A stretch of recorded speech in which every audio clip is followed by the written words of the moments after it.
자, 이번 시간에 이제 기본서 301페이지 양도소득세 취득 양도시부터 보도록 합시다.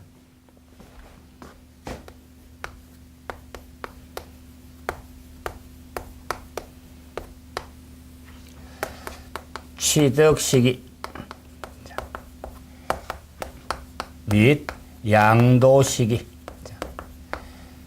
자, 양도소득세는 양도 차익을 소득으로 과세되는 소득세로서 취득한 날의 금액과 양도한 날의 금액을 기본적으로 비교해서 양도 차익을 산정하죠.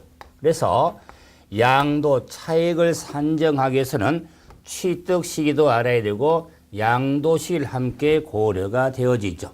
뿐만 아니라 비과세라든가 세일 등을 적용함에 있어서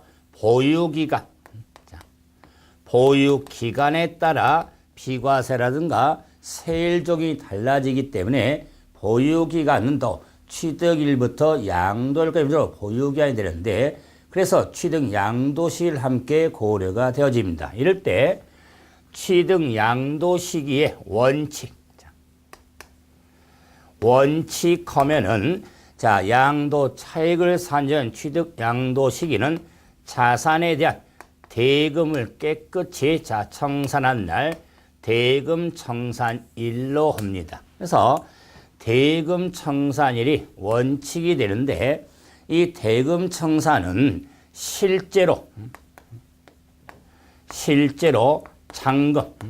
잔금을 주고받는 날을 의미하죠. 그래서 양도세 취 양도시기 원칙을 따질 때 대금 청산을 따지기 때문에 매매 계약서상 잔금 지급 약정과는 아무 상관이 없습니다. 그래서 계약상 잔금 지급 약정일보다 앞당겨 받든 늦게 받든 실제로 잔금 주고받는 날을 대금 청산일로 봐서 원칙적인 양도 취득 시기에 해당이 되어집니다. 그래서 대금 청산을 저는 강조하려고, 특히 지방세법과 좀 혼돈은 안 되기 때문에 부동산을 팔아서 대금을 받으면 얼마인지 돈 헤아려 봐야죠. 그래서 양도세 취 양도시는 대금 청산한 날 돈을 세봐야겠죠. 그래서 우리가 돈을 세다 보면 좀 습관적으로 이렇게 침도 바르고 이렇게 침도 뱉어서 돈을 헤아리죠.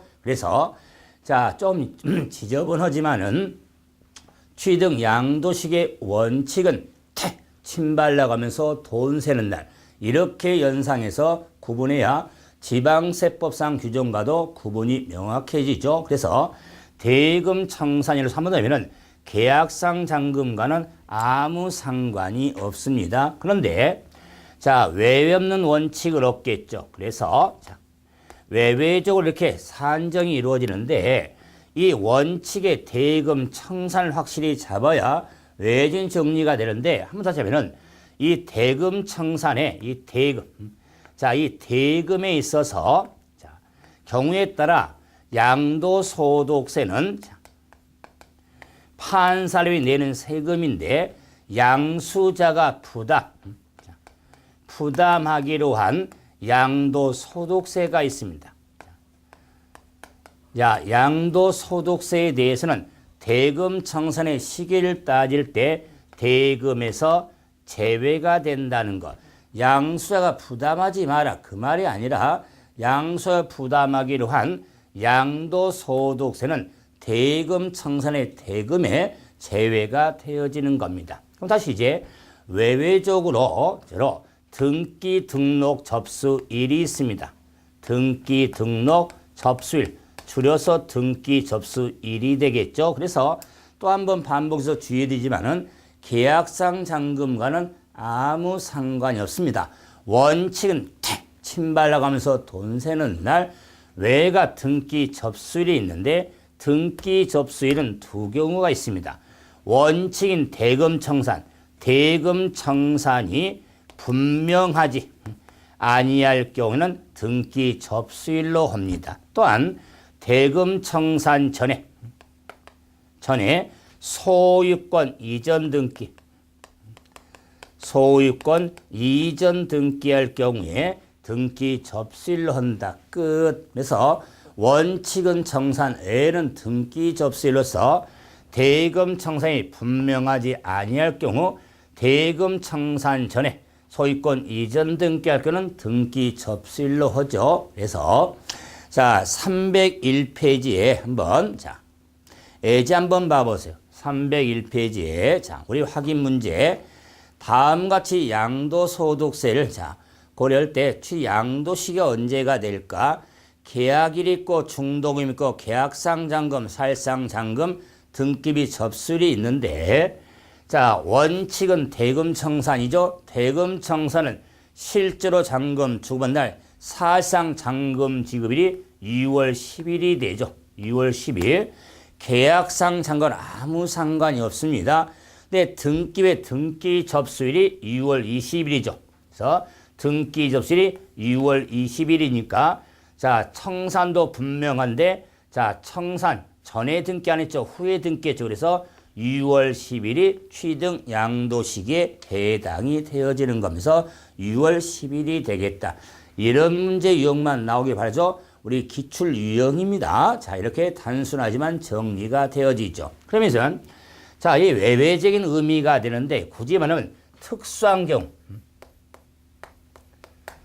특수한 자 거래에 있어서 특수한 매매에 있어서 양도 취득시를 따지게 되는데 자 첫째로 장기 할부 조건이 있습니다. 장기 할부 조건인 경우에 취득 양도 시기는 3점을 찍죠. 자 그래서 소유권 이전 등기 소유권 이전 등기 접수일이 있습니다. 그리고 자 부동산 등의 인도일이 있습니다. 부동산 등의 사용 수익일이 있습니다. 사용 수익일. 그래서 장기 할부 조건인 경우는 소유권 이전 등기 접수일, 인도일, 사용 수익일 이 세 날 중 빠른 날로 합니다. 중 빠른 날로 한다. 자, 그래서 정리할 때 장기 할부 조건인 경우는 할부금 수취하고는 아무 상관이 없습니다. 자, 소유권 이전 등기 인도일 사용 수익일 중 빠른 날로 허져서 저는 인지시키기 위해서 자, 앞자를 따보니까 소인사가 되죠. 소인사나 우리가 중국의 소림사가 있죠. 그래서 소림사에는 스님들 중이 많이 계시죠. 그래서 소림사는 상당히 오래됐죠. 그래서 장기 할부 조건인 경우는 소림사 중 빠른 날 이렇게 해서 소림사나 소인사나 이렇게 정리하시면 실선에 할부금 수취하고는 아무 상관이 없죠. 자, 다음은 자가건설 건축물이 있습니다. 자가건설 건축물. 자, 스스로 건설한 건축물이죠. 자가건설 건축물에 있어서는 사용승인서 교부일로 합니다. 사용승인서 교부일.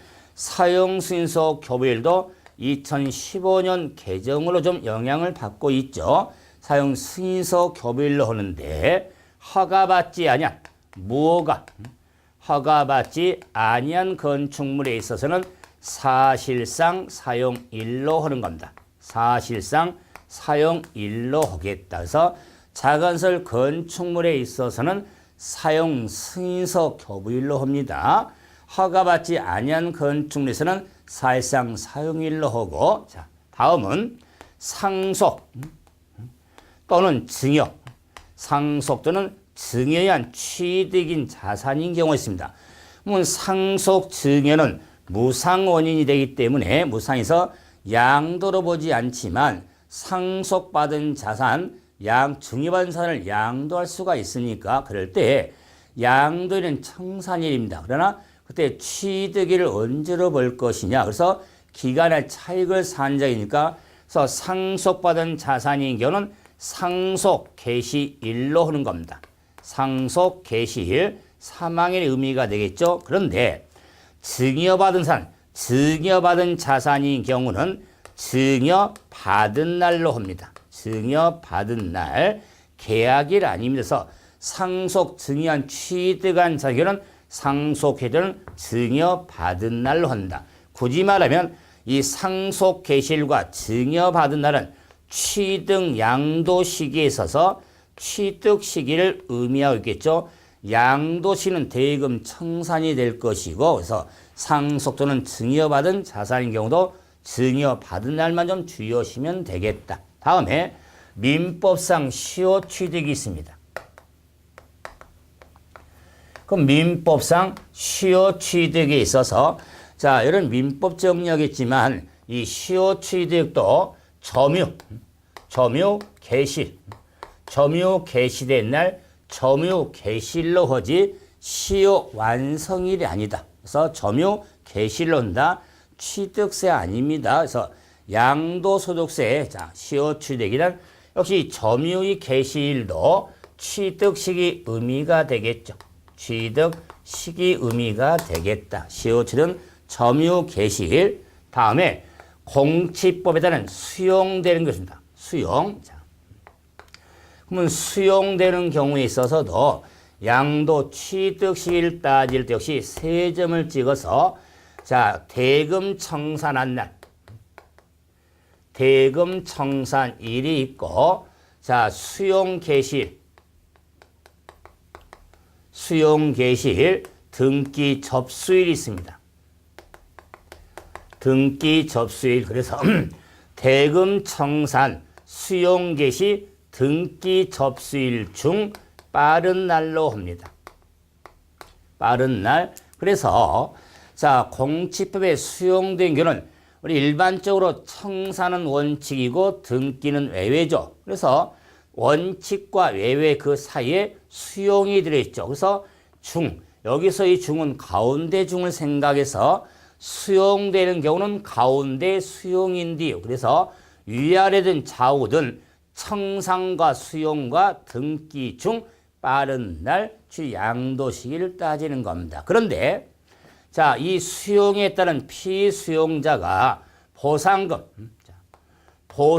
수취가 이루어지는데 이 보상금 너무 적다 그런데 사업 시행자가 이 보상금을 공탁할 수가 있습니다. 보상금을 공탁한 경우에 취득 양도 시기는 소송 관련 확정 판결일로 하는 겁니다. 확정 판결일로 하겠다. 그래서 보상금을 공탁한 경우에 대한 소송 관련 판결 확정일로 하기 때문에 이 개정도 2015년도 신설 규정 의미로서도 정리가 돼야겠죠. 그래서 수용된 경우는 가운데 수용인데 이렇게 정리하지만 보상금을 공탁한 경우는 소송 관련 판결 확정일로 한다는 거. 자, 다음은 미확정된 자산이 있습니다. 완성되지 않고 확정되지 않는 미확정 자산에 있어서는 너무나 편하게 미완성사는 완성된 날, 미확정된 자산은 확정된 날로 하죠. 그 말은 대금 청산이 이루어졌는데 목적물이 완성 확정되기 전에 대금 청산이 이루어질 경우에 목적물이 완성 확정된 날 양도 시기를 따지는 겁니다. 그래서 인생은 미완성이죠. 미완성은 완성. 이렇게 패턴을 잡아서 양도 시기를 따지면 되겠다. 다음은 이제 자, 환지 처분에 취득한 토지가 있습니다. 환지 처분. 환지 처분에 따른 토지의 취득 시기를 고려할 때는 환지 전에 토지 취득일로 한다. 취득일. 그러니까 환지 전에 토지 취득일인데 환지 처분이라는 공법서 정리하겠지만 교반 토지 면적이 권리 면적보다 증가 감소된 토지가 있습니다. 일명 증한지, 감한지 될 수가 있는데 이 증가 감수된 경우 이 증감된 토지에 대해서는 환지처분 공고, 환지처분 공고가 있는 날에 다음 날로 하는 겁니다. 다음 날로 한다. 그래서 환지 처분에 있어서는 증한지, 감한지 땅을 잘 봐야 됩니다. 일반적인 증가 환지 처분의 주 양도시기는 환지 전의 토지 취득일이지만 증가 감수된 경우에는 증감된 토지에 대해서 전체가 아니라 증감된 토지에서는 환지 처분 공고가 있는 날에 다음 날 이 길로 한다는 거, 이걸 조금 더 설명을 해본 이런 의미가 있는 겁니다. 예를 들어서 자, 권리면적, 환지 처분이 한 권리면적을 보니까 여기 7,000제곱미터다. 7,000제곱미터에 칩니까? 자, 권리의 땅을 얼마를 교부받았냐면 환지 처분에서 교부 면적이 예를 들어서 8,000제곱미터다.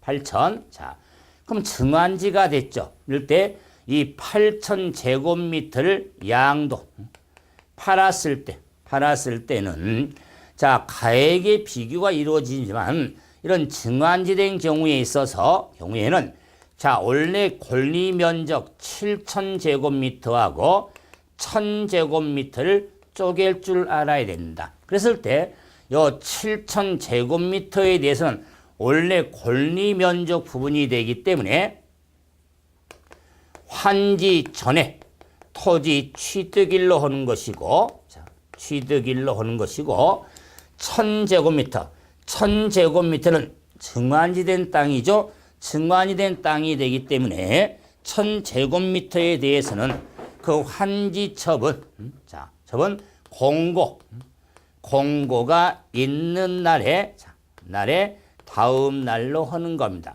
그래서 시험적으로 자주 나오는 규정인데 이것들 환지 전 것이냐 공고가 있는 다음 날이냐 이 규정의 구분에 있어서 이 규정의 문장 구분을 잘 봐야 된다서 전체가 전도, 전체가 다음도 아니고 권리 면적의 증가, 감소된 토지에 대해서 우리가 증한지, 감한지 땅을 생각하면서 공고가 있는 다음 날로 정리가 되어지는 겁니다. 그래서 취득 양도 시기에 있어서 우리가 정리할 거 다 했습니다.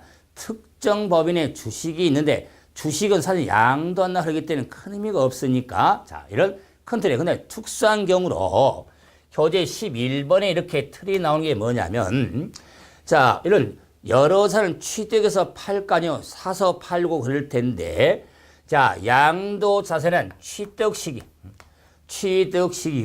분명하지 아니할 때가 있습니다. 취득 시기가 분명하지 아니할 경우가 있겠다. 자, 경우에 대해서는 좀 잘난 척을 하면 이런 의미가 있습니다. first in, first out. 자, 먼저, 자, 들어온 게 먼저 팔았다는 그 말은 먼저 취득한 자산을 먼저 팔았다고 본다. 그래서 어차피 흐름을 생각하니까 취득 시가 양도 자산의 취득 시가 분명하지 아니한 때는 먼저 first in 취득한 자산을 first 먼저 out 팔아도 양도한 자산으로 본다. 그래서 first in first out 뭐 영어 좀 써봤죠? 그래서 이걸 합치면은 P4라고 하거든요. P4는 맛이 없죠. 재미가 없죠. 그래서 삐뽀 취득 시가 분명하지 아니한 자산은 삐뽀 뭐 이렇게 나이 먹어서 산다고 해서 뭐 단순하면 안 됩니다. 기억하게 해서 삐뽀 이러면서 문장이 나왔을 때 뭐 그렇게 삐뽀 이런 말이 들었더라. 그래서 연상에서 구분. 자, 그런데 취득 시기에 대해서는 과거에 샀던 시기고 양도 시기는 현재 파는 시기잖아요. 그래서 취득 시기가 너무 오래된 거라면 양도 차익 산정이 불합리합니다. 그래서 차익을 함유로 산정하기 위해서 취득 시기를 실제 취득한 날이 있지만 취득 시기를 법으로 잡아주겠다를 취득 시기 의제라고 합니다. 그래서 취득시기 의제에 대해서는 자, 법으로 잡은 의미가 돼서 취득시기 의제는 크게 둘로 구분이 됩니다. 1985년 1월 1일과 1986년 1월 1일로 구분이 되는데 1984년 12월 30일 이전에 취득한 1번, 2번, 4번인 경우는 85년 1월 1일 취득한 것으로 보고 85년 12월 30일 이전에 취득한 경우에 3번인 경우는 86년 1일 취득한 것으로 본다. 갑자기 번호가 뭡니까? 1번, 2번, 4번, 3번 양도소득 범위가 있죠. 양도소득 과세 대상. 제가 번호로 크게 부여했잖아요. 지난 수업 시간에. 그랬을 때 1번 하면은 토지 건물 팔 때. 토지 건물의 의제 취득일은 85년. 부동산의 관한 권리 하면은 85년. 4번은 기타 자산인 경우에 85년. 3번은 주식이 되겠죠.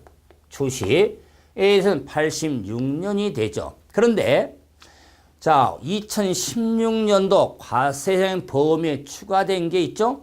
파생상품이 있죠.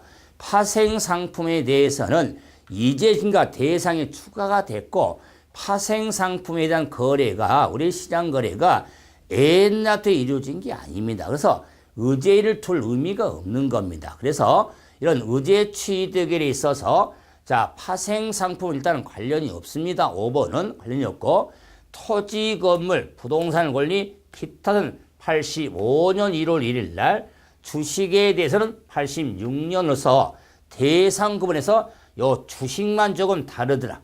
일반 부동산 그룹은 85년 1월 1일 자, 주식인 유가증권 그룹은 86년으로 이렇게 구분해서 정리가 돼야 된 겁니다. 그래서 양도 취득 시기 규정을 한번 지문 문제 한번 확인해 볼까요? 304페이지 확인 문제 8번 봐보세요. 자, 우리 최근 문제죠. 그랬을 때 양도 차익을 산정함에 있어서 취득 양도시를 한번 따져보자.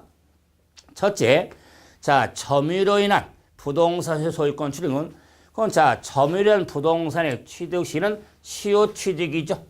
시효 취득에는 점유 개시한 날로 하죠. 등기 접수일 그랬죠. 그래서 1번이 타입화 나올 틀렸겠죠. 2번에 대금 청산이 분명하지 않죠. 그러면 대금 청산이 분명하지 아니할 경우는 등기 접수일로 하겠죠. 자, 다음 세 번째, 대금 청산 전에 소유권 이전 등기할 경우는 등기 접수일로 하겠죠. 4번, 장기 할부 조건이 나왔죠. 장기 할부 조건인 경우는 소임사증 빠른 날. 자, 맞죠? 소임사증 빠른 날. 5번, 상속을 한 취득한 부동산이죠. 상속으로 취득한 부동산은 상속 개시일로 하겠죠. 그래서 이런 가장 전형적인 문제 유형의 패턴도 한번 확인하시고 취득 양도 시에는 여러 지금 규정에 단독적으로 잘 나오지만 종합문제 물을 땐 꼭 끼어드는 게 양도시 규정인데 칠판문제 같지만 적은 내용이 아니잖아요. 그래서 좀 암기도 활용도 하시면서 이렇게 정리 좀 해주시고 이제 307페이지에 비과세 양도소득을 봐봅니다. 비과세 양도소득. 자, 좀 여분만 좀 지우죠.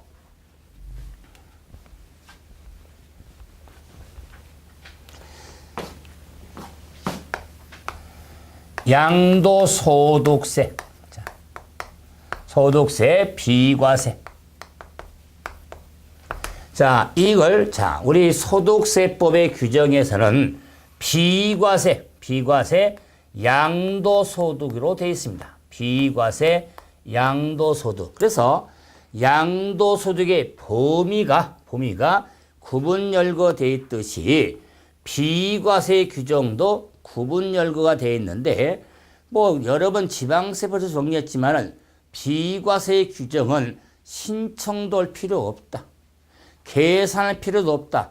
안 내는 규정이다. 그 말. 이럴 때 이 비과세 양도소득의 규정은 크게 첫째, 두 번째, 세 번째. 첫째는 파산선고. 파산선고로 인하여 발생한 소득. 자, 파산선고는 처분으로 발생한 소득. 두 번째, 농지. 농지의 교환. 분합으로 인하여 발생한 소득. 세 번째 가장 키죠. 자, 자세히 하겠지만 주택과 그의 부속 토지, 양도에 발생한 소득에서 비과세 양도의 범위가 되는데 이 주택의 양도소득의 범위에 있어서도 1세대 1주택으로서 법령으로 정한 경우 1세대 2주택 이상으로서 거주 이전 등으로 2주택 경우로서 법령으로 정한 경우에 비과세 대상에 해당이 됩니다. 그러므로 지금 법률에 따른 비과세의 큰 틀은 세 틀밖에 없죠. 파산, 선고, 농지의 교환, 분합, 주택에 대한 비과세 규정 큰 틀이 있는데 첫째, 그럼 파산, 선고에 의한 처분으로 발생한 소득에 대해서 개인이 파산법에 따라서 손든 상태로 처분으로 발생한 소득이 탈지라도 과세는 안 하겠다. 그 말에서 파산, 선고로 인해 발생한 소득은 비과세 양도소득이 됩니다. 비과세. 자, 그런데 두 번째 이제 농지의 교환분합. 농지를 교환한다거나 분합으로 인하여 발생한 소득에 대한 비과세의 규정이 있는데 여기서 이 농지. 자, 이 농지의 범위가 어떻게 될까? 자, 농지의 범위에 있어서는 논밭, 전이라든가 답, 논밭에서 논밭, 전답을 의미한다. 전답, 지방세법상 취득세세 농지 범위는 전답에 과설의 목장 용지까지를 포함해서 농지 범위였고 지방세법상 재산세 농지 범위는 전과 답의 과손까지가 농지 범위인데 양도소득세 비과세 농지 범위는 전답을 의미한다. 근데 전답인데 더 중요한 것은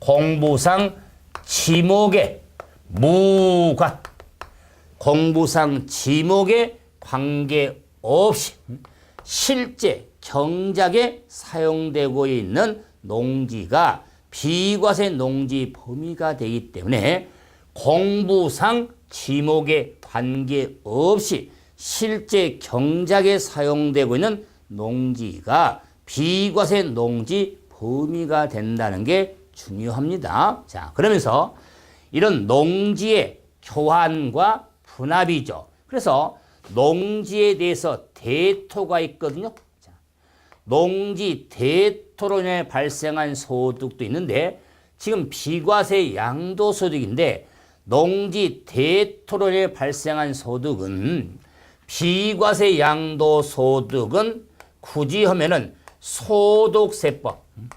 소득세법에 따른 비과세 규정이고 농지 대토로 발생한 소득은 조세 특례 제한법 조세 특례 제한법에 따른 감면 규정이 됩니다.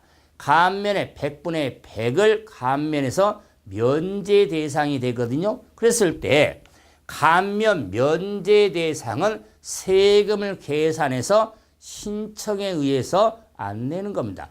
감면 50% 감면 100% 감면에 면제를 받을 수 있는 거죠. 이럴 경우에 비과세 양도소득은 농지 교환 또는 분합이지 대토는 아니다.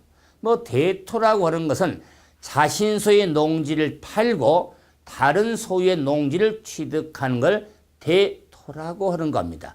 그래서 비과세 농지의 범위는 교환, 분합으로 인해 발생한 소된 비과세 범위가 되는데 교환은 서로 바꾸는 거죠. 문제 안 됩니다. 그러면 분합이 뭐냐? 분합은 줄임말로서 분할과 합병. 자, 쪼갠다거나 합치는 것. 분할, 합병을 줄여서 분합이라고 합니다. 우리가 지방서도 그랬지만 우리가 사용된 용어가 그냥 정서로 농지의 교환, 분할 또는 합병 이러면 얼마나 편합니까? 분합 이러니까 왠지 어려운 말 같아요. 줄임말이잖아요. 분할과 합병을 줄여서 분합. 그래서 농지를 서로 바꾼다거나 쪼갠다거나 합친다거나 그로 인해 발생한 소득에 대해서 비과세 대상이 되는데 비과세 받기 위해서는 교환분합에 따른 비과세 요건이 충족이 돼야 되는 겁니다. 요건이 충족이 되는 그 요건이 쌍방 토지 가액의 차액이 있습니다. 차액이 이게 가액이 큰 편의 가액의 큰 편의 가액의 4분의 1 이하에 해당이 돼야 됩니다. 그래서 자, 교환분합의 비과세 요건에 이 가액 기준 요건은 100% 해줘야 됩니다. 100%. 쌍방 토지가액의 차익이 가액이 큰 편의 가액의 4분의 1 이하에 해당되는데 그 의미는 교환에 있어서 합당한 교환을 찾는 겁니다. 어느 일방에 치우친 교환은 안 되겠다. 예를 들어서 갑돌이하고 을순이가 소유한 농지에 대해서 교환했다. 소유 농지를 교환했다. 그럴 때 갑의 농지 예를 들어서 1억짜리고 을의 농지가 예를 들어서 만약에 10억짜리였다. 예를 들어서 겁니다. 이럴 경우에 자, 갑의 농지와 을의 농지를 교환했을 때 현금 수수가 있든 없든 간에 쌍방 모두에게 의무가 있는 양도 형태가 되는데 그는 양도 차익이란 1억과 취득가액의 비교라고 그랬죠. 10억과 취득가액의 비교라고 그랬죠. 그래서 쌍방 모두에게 의무가 있는데 이럴 경우 이 교환이 지금 농지 교환에 있어서 비과세 받을 수 있냐 없냐 봤더니 쌍방 토지가의 차액을 보니까 차액이 9억이죠. 9억. 자, 가액이 큰 편의 가액이 10억이죠. 자, 10억에 4분의 1 하니까 2억 5천이 되죠. 2억 5천. 자, 그랬을 때 쌍방 토지가의 차익이 가액이 큰 편의 가액의 2억 5천보다 같거나 작지 않죠. 이럴 경우는 비과세 받을 수가 없다. 왜 그러냐면 을이 거의 왔답니다. 왜? 자, 을은 10억의 농지를 갑의 농지하고 바꾸면서 모르면 모를까 9억 상당의 대가를 더 받아올 거예요. 그러지 않고 1억 농지와 10억 농지를 아무 서로 대가 없이 바꾼다면 을은 미쳤지. 갑은 땡 잡았지. 안 그러겠어요? 그러면서 세금도 을은 세금도 안 내고 9억도 챙기니까 왔다지. 그런 걸 보는 게 세금이 아니. 세금이다. 그러기 때문에 이런 비과세 요건을 규정을 두고 있는 겁니다. 그래서 일박이 너무 치우치는 심가 이런 교환은 안 된다. 그래서 자, 이런 비과세를 받으려면 안 되니까 여기에 자, 갑의 농지도 만약에 10억이라면 쌍방토의 차액이 자, 0이죠? 차액이 없죠? 만약에 10억이라면 자, 그러면 큰 편의 가액의 2분이니까 역시 2억 5천이죠? 이럴 경우는 이 2억 5천이 당연히 없는 것보다는 크잖아요. 이럴 경우는 쌍방 모두 비과세 받을 수가 있는 겁니다. 그래서 쌍방 토지가의 차익이 가액이 큰 편의 가액의 4분의 1 이하에 해당되는데 이 4분의 1도 기억을 하셔야 되는데 기억하는 방법은 농지의 교환 분합의 요건이죠. 교환 분합 하면 글자 수가 몇 자죠? 줄여서 쓰죠. 교환 분합은 4자죠. 4자니까 4분의 1. 이런 걸 대단한 발견이라고 한다. 그래서 4자니까 4분의 1. 이렇게 연관해서 정리하는데 이런 비과세, 자, 가액 요건이 충족 다 된 게 아니라 이런 요건이 충족이 되면서 국가, 지자체가 교환한다거나 국가와 또 국가나 지자체의 소유 농지하고 교환한다거나 하지만 경작상 필요에 의하여 교환할 경우에 비과세 받을 수가 있는 겁니다. 자, 그 교환에 있어서 경작상 필요다 그 말. 경작상 필요해서 교환할 경우에 비과세에서 자, 쌍방에 대한 요건하고 경작상하고 이렇게 플러스 충족이 돼야지 비과세 받을 수가 있는 겁니다. 그러면서 경작상 필요해서 교환할 경우에 대해서는 사후관리. 자, 나중을 좀 지켜보겠다 하는 사후관리가 있습니다. 그 사후관리는 자, 갑이들은 교환이 위한 취득한 농지에서 3년 이상 제촌 작용하나여 비과세 받을 수가 있는 겁니다. 그래서 3년 이상 제촌 작용이란 농지 소재지에서 경작한 하나여 비로소 농지 소재지에서 경작한 경우도요. 자, 농지 소재지에서 경작한 하나여 비과세를 받는데 두 가지인데요. 3년 이상 제촌 작용을 하고 싶은데 수용될 수가 있잖아요. 공직법에 수용된 경우에 대해서는 3년 이상 제촌 작용할 수가 없잖아요. 그래서 수용될 경우는 3년 내에 수용될 경우는 3년 이상 제촌 작용에서 간주해서 비과세 받을 수가 있는 겁니다. 자, 그런데 농지 소재지에서 3년 이상 농사를 지어야 되는데 이 농지 소재지 하면은 자, 세 틀이 있는데 이 세 틀도 이 원도 이렇게 만들어요.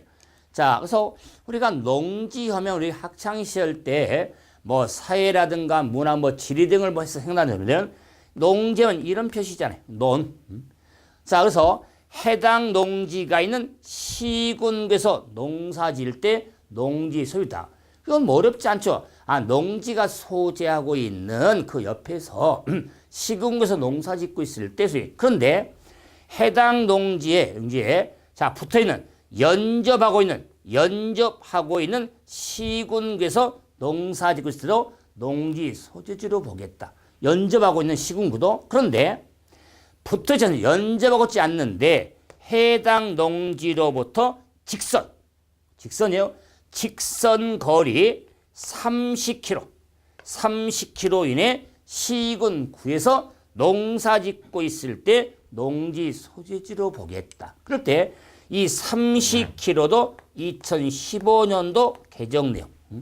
자, 조금 더 확대가 됐죠. 제 농지 소재지 범위가 좀 확대가 됐습니다. 그래서 30km 이내입니다. 이내 시군 농사 짓고 있을 때 농지 소재부터 해서 이런 농지 소재지에서 3년 이상 농사를 지어야 비과세 받을 수가 있는 겁니다. 교환 당시 비과세를 받았다 할지라도 3년 이상 제촌 작용하지 않으면 비과세의 규정이 과세로 전환돼 버린 겁니다. 이걸 사후관리라고 하더라. 그래서 자, 비과세 농지에 따른 범위를 봤는데 이런 비과세 농지가 있는 반면에 비과세 농지에서 제외되는 농지가 있겠다. 아, 농지인데 무슨 또 제외된 농지가 있냐. 봐줄 만큼 봐준 농지가 있더라 그 말. 그럼 봐줄 만큼 봐준 농지 의미는 뭐냐. 특광시 특별시, 시적, 일반, 시적 이상의 주거적 안에 주거적 안으로 편입됐다. 그 다음에 환지 예정지가 있습니다. 자, 환지 예정. 자, 그래서 편입된 날로부터 환지 예정 지정일로부터 3년이 지난 농지. 3년이 지난 농지는 봐줄 만큼 봐줬기 때문에 비과세 농지 범위에서 제외된 농지가 됩니다. 이런 의미예요. 예를 들어서 서울특별시가 있고 경기도가 있는데 경기도의 농림지역이 서울특별시로 편입이 돼서 주거적으로 편입이 되더라. 그 말이에요. 이렇게 편입된 날로부터 3년 정도 여유 줄 테니까 빠져나가든 팔든 해라. 그러면 비과세 받을 수가 있는데 3년이 지난 농지는 봐줄 만큼 봐줬기 때문에 비과세 농지 범위에서 제외시키겠다. 그 말이에요. 만약에 이런 기준이 없었다면요. 우리 주의해 봐보세요. 자, 이런 시지역 이상의 주거적으로 옛날 시골지역이 편입이 많이 됐습니다. 그러면서 농지가 도시 편입이 돼가지고 많이 있는데 땅값도 많이 상승했을 거예요. 그런 땅이 교환대원에서만 비과세 받으면은 좋겠어요. 반이 봐줬잖아요. 그래서 3년이 지난 농지는 비과세는 제외되면서 3년 지난 농지입니다. 지난 농지는 봐줄 만큼 봐줬으니까 비과세 농지 범위에서 제외된 농지 범위에 해당이 되는 거면서 비과세 우리 농지에 대한 범위까지 해서 주는데 많은 내용 같지만 해서 지금 정리한 내용들은 시험에 나도 복잡성이 있지는 않습니다. 한번 확인해 볼까요? 자, 확인 10번 봐보세요. 자, 소득세법상 농지 교환으로 인한 양도세 가로에 들어갈 내용을 한번 집어넣어 봐라.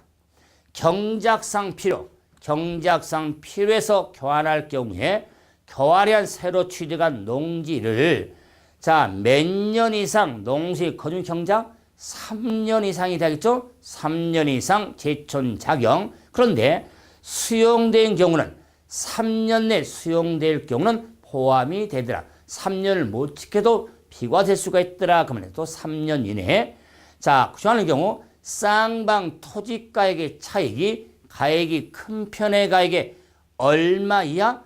내자죠? 4분의 1 이하이면 비과세 받을 수가 있는 거면서 3년 이상 제촌 작용 수용되는 3년 내 수용되는 포함이 되고 가액기한 요건에 4분의 1 이하가 요건이 있죠. 이런 걸 한번 가로에 집어넣기로서는 유형처럼은 규정적인 요정이 있으니까 그에 따른 규정을 확실히 정리한 문제로 볼 수가 있습니다. 그래서 비과세 농지를 좀 확인해 봤고 이제 다음 시간은 비과세 꽃이라고 하는 주택에 대한 비과세를 정리하도록 합시다. 이번 시간은 여기서 마무리합니다. 수고하셨습니다.